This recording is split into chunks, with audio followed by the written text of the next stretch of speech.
All right, here we go on a Monday. Today is July 17th, 2023. Glad you are here.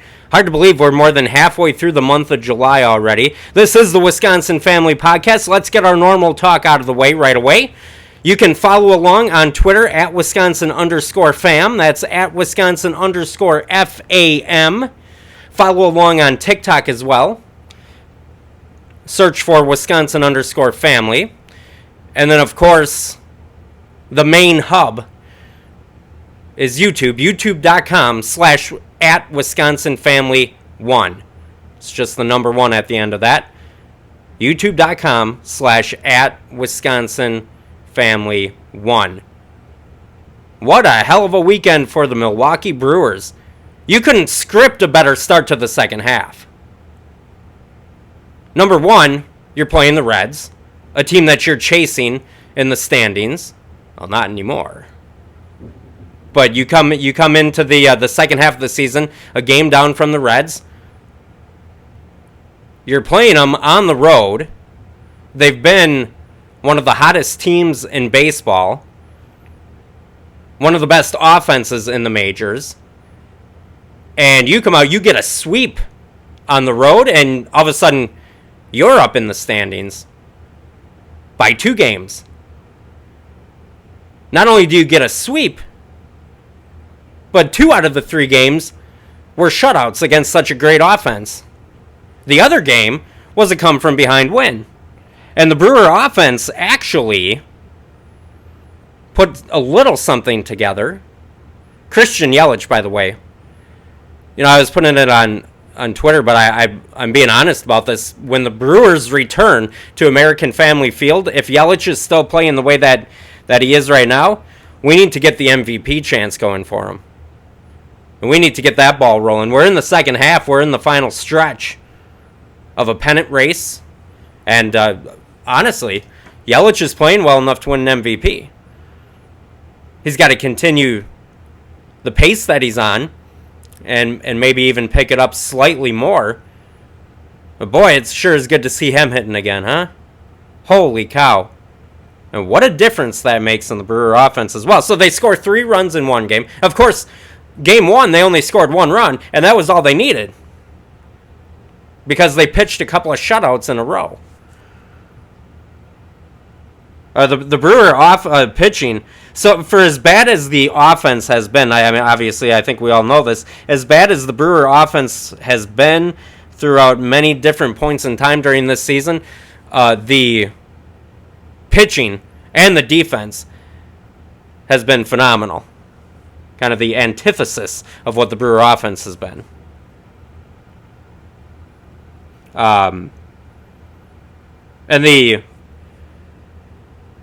just the way that the Brewers handled themselves in this series, because the Reds were desperate to get a win on Sunday yesterday in that final game, and then they had the lead, and then for the Brewers to come back and win that game and to come from behind style. I'm starting to think that this team has something special, and I'm thinking that there's potential there for them to have a special season. Now, I just beg, Mark A., cheap man, please don't throw the opportunity away. You just need a couple of bats. And yes, it is bats. It's plural. It's not just one bat. But we cannot waste this team. You think about, I mean, the Brewers have been good throughout the first half. I mean, look, they're, I don't know, how many games over 500 there? I have to look at, I think they're 7 or 8. I should have had this before. Sorry, it'll just be 1 second here. Nobody cares about the American League right now. Brewers, 10 games over 500, 42-52. Even better than I thought. They've been good. But imagine what they could be if you were to add an additional couple of bats. Because despite the fact that the Brewer offense has been non-existent throughout much of the stretches of the first half of this season, they're still 10 games over 500. Part of the reason why we saw on full display again this weekend, Devin Williams. Hell of a job by him. But, man, if you can be 10 games over 500 with the lack of offense, the lack of production, the lack of bats that the Brewers have not had, and yet here they sit first place, and all these 10 games over 500, man, imagine what they could do if you could add on to that a couple of bats. We had Tim Dillard on last week and we were talking about it. He said add somebody who can bat 280. He didn't even care about the home runs, and I agree. There's become this obsession in baseball over the last handful of years of all home runs all the time. And the Brewers have followed that model. I wouldn't say it's worked out all that well. I like offenses that have some type of balance in them. I'm not opposed to power. I'm not opposed to home runs. It's the quickest way to score. But you need guys who can make contact and just dump a ball into the outfield to score a guy from second base. I mean, look at Christian Yelich. Now, he hit a couple of home runs in this series, but he's hitting a lot of doubles, things like that. You need somebody behind him to come up in that 3 or 4 spot. God, Jesse Winker batting fourth. I'll get to that in a second. But you need somebody who can come up in that 3 and 4 spot, not even necessarily to hit home runs, but just to do a better job than what the guys who have been around that area are doing. Jesse Winker, he stinks at it. Rowdy Tellez has been in like a 2-month-long slump. He got hurt again, by the way. Get to that in a second as well. But they just need guys that can get on base and dump a ball into the outfield to get someone home, because 4 runs is the magic number for this Brewer team. It doesn't take a whole lot of offense. You just got to get to 4 runs consistently, man, and you're going to win, and you're going to win in the playoffs. You will. Hey, look, good pitching beats good offense. You want proof? Brewers just swept the Reds. They don't have pitching. Great offense. Brewers don't have an offense. They have good pitching. And they swept the Reds because good pitching beats good offense. But offense comes in handy when you're trying to win a World Series as well. You can't be completely lacking it, and the Brewers are about 80% empty on offense. Add a bat or two, just improve your offense a little bit so you can get to 4 runs consistently, and you're looking a lot better. Way better. So 2 things I wanted to mention. Well, first, I teased it slightly. What in the hell? He's gotten a couple of hits the last few games. But what the hell is Jesse Winker doing in the cleanup spot? Dude's batting 200. He's got 1 home run this season. Now, I feel very fortunate. It's like seeing Haley's Comet. I was at AmFam Field, believe it or not, to witness that 1 home run this year.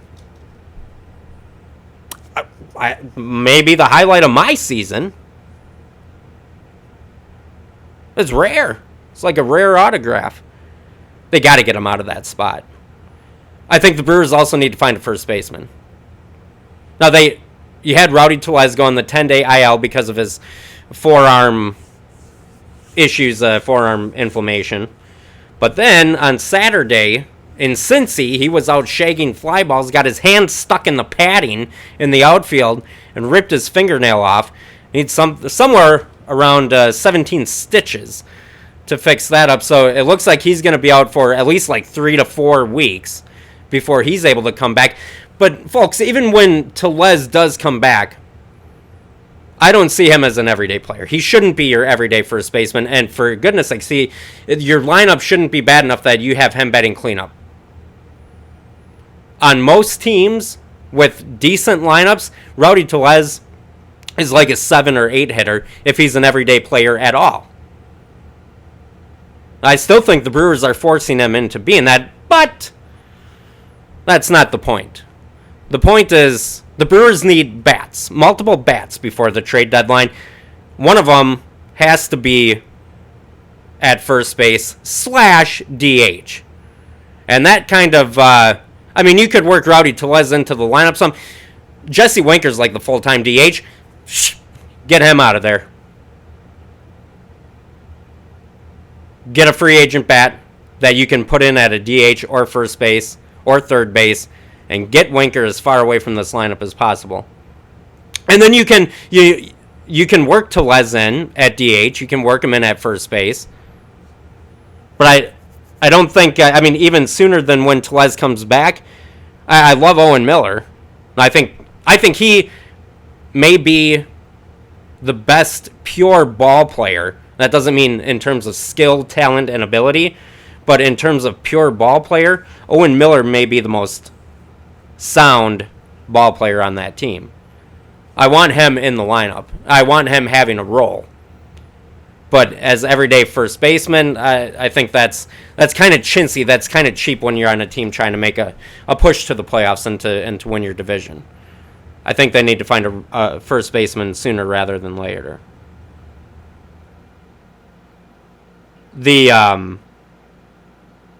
What was I gotta find the numbers here. So it was from ESPN Stats and Information over the weekend.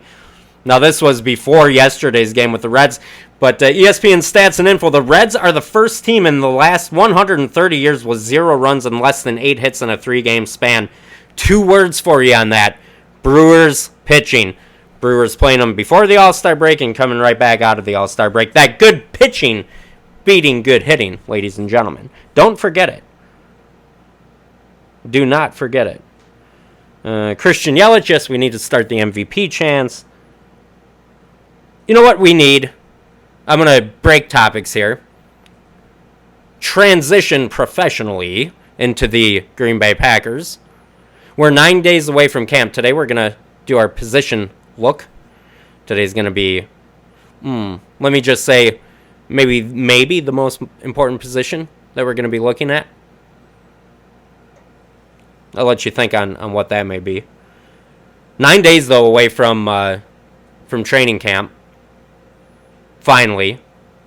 And it couldn't come a moment sooner. I'm so sick of... You know what season we're in right now? Between the draft, free agency, mini camps, and then there's this month and a half long between mini camps and the start of the training camp. That opening is like top 10 list season.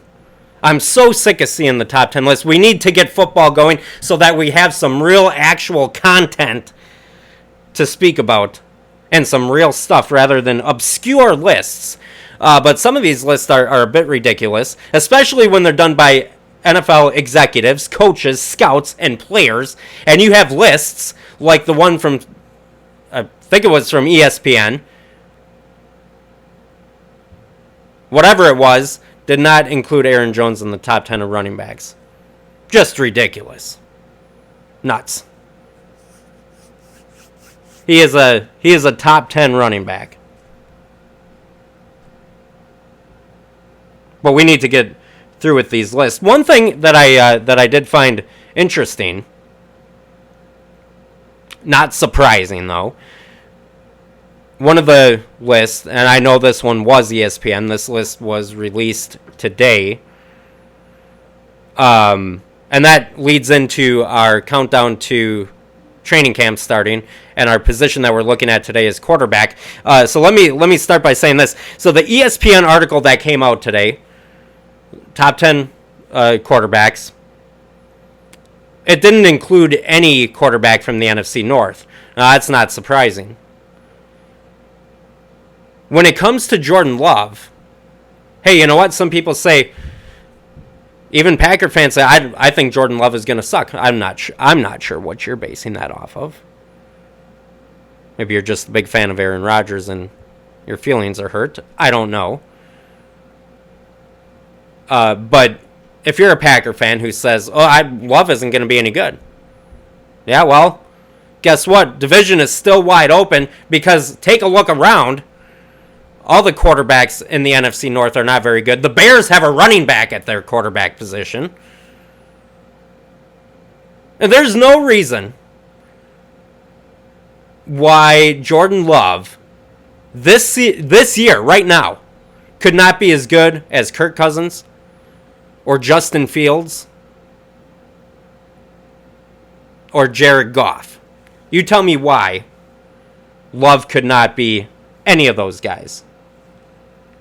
None of them are, I mean, that's not a tremendous feat. None of them are all that good. No reason for that. So the division is still, even if you think Love's going to be bad, fine. The division is still wide open because the other quarterbacks in the division are not very good either, at the very least. So it's going to be an interesting year for Love. Obviously, first-year starter. Interesting is saying it nicely. All eyes are going to be on him. So there's going to be a twofold thing happening here, which is not always the case when you have a first-year quarterback. We've got our first-year quarterback with Love, and he's going to be trying to figure things out. And then you add on to that the complexity of this young receiver group and tight end group, which is essentially almost all rookies and second-year players. And they're trying to figure things out, while their quarterback is also trying to figure things out. You know, sometimes you have a young quarterback, but his receivers are veterans. So they can kind of help him along. See, because the receivers already have it figured out. It's just the quarterback that's trying to do it. Sometimes vice versa. But in this case, they're all trying to figure it out.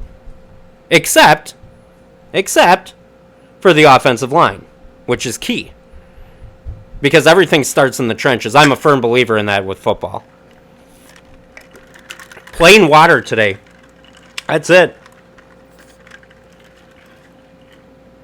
And you can never go wrong with that. You can never go wrong with plain water. You can never go wrong with the offensive line being good. So that's a positive in terms of keeping Jordan Love upright. By the way, in these top 10 lists, at tackle, David Bakhtiari got an honorable mention, did not make the top 10. Elton Jenkins was number 4 for guards. So that's good. At any rate, while you have a first-year quarterback and you have very young receivers and tight ends, the good news is you have a veteran offensive line, an O-line that is going to be solid. You also have a very good running back room. And those are two things that while Love and the receivers and tight ends are trying to figure everything out, they're going to be able to use that as a crutch and as something to lean on as we go throughout the season. I think that's going to be helpful. Along also, I mean, one of the biggest keys clearly is going to be Matt LaFleur needing to simplify the offense or to tailor it to Jordan Love. Now, I would expect that Jordan Love fits the original Matt LaFleur offense and fits what Matt LaFleur would have been looking for to run his original offense before it was hijacked by number 12, of course. But going back to his original offense, and here's why I say that. He was helpful, instrumental, if you will, in drafting Jordan Love in the first round. He wanted Love. But yeah, that big smile on his face at draft day. So I'm excited to see LaFleur go back to the original offense, the one that was not hijacked by the diva quarterback. And I'm excited to see what Love can do in it. I'm excited to see LaFleur go back to his roots, if you will. And that is also going to include needing a strong offensive line, particularly for the run game, because as far as I remember, now it's been a while, but as far as I remember, Matt LaFleur's offense is supposed to be predicated around the run in a big way.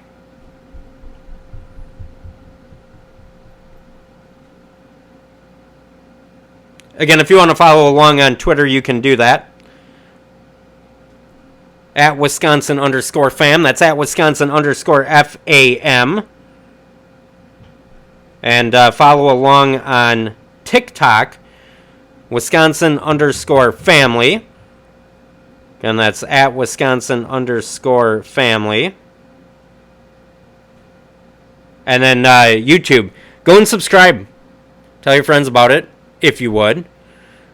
YouTube.com/@WisconsinFamily and the number 1. Want to say happy birthday to my wife today. I won't say how old she is. About the same age as me. So happy birthday to you. If you're watching. Probably not.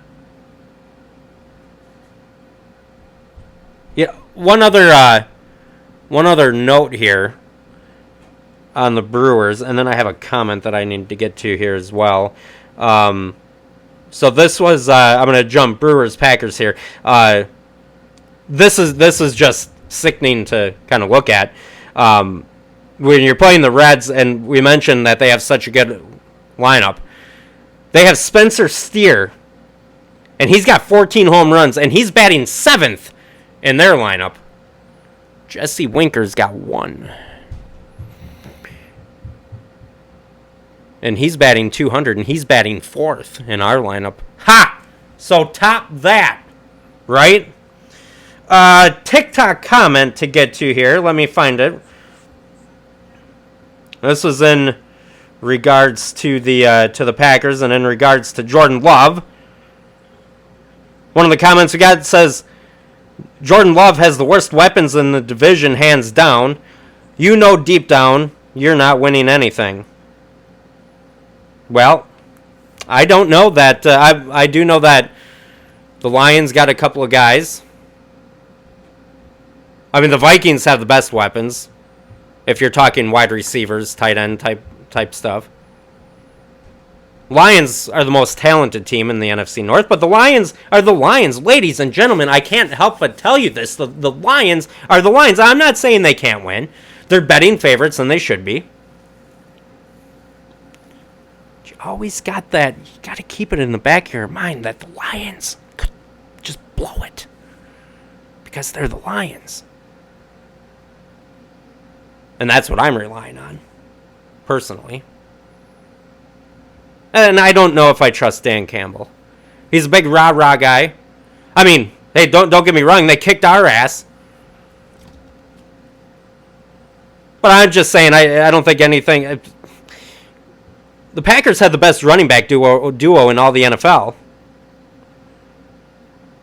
They have... I mean, if you don't want to take Romeo Doubs into consideration, you need to see more from him. Fine, I get it. That's fine. But Christian Watson, he's a weapon. So, even offensively for the Packers, it's not like they're void of all talent. A lot of it's young. A lot of it's unproven over time. So you don't exactly know what's going to happen. I don't know. You know. See, but here's the thing: do the Bears if you took the Bears, for example, and you took their running backs and their receivers and tight ends, overall, are they better than the Packers as far as playmakers go? Yes. But you still have Justin Fields throwing to them, so that in some ways negates that. So, something to keep in mind before you think that the Packers have no chance because of their lack of weapons. Just keep that in mind. Let's see. There's a comment here talking about the Brewers pitching staff. Thal says, how far will that take us in the playoffs, though? Same story, different year. No hitting. I'm still worried. And that's why I say the Brewers need multiple bats. Not one. Everyone just, wow, the Brewers need a bat. No, the Brewers need bats. Plural bats. More than one. Let's see. What else had we here?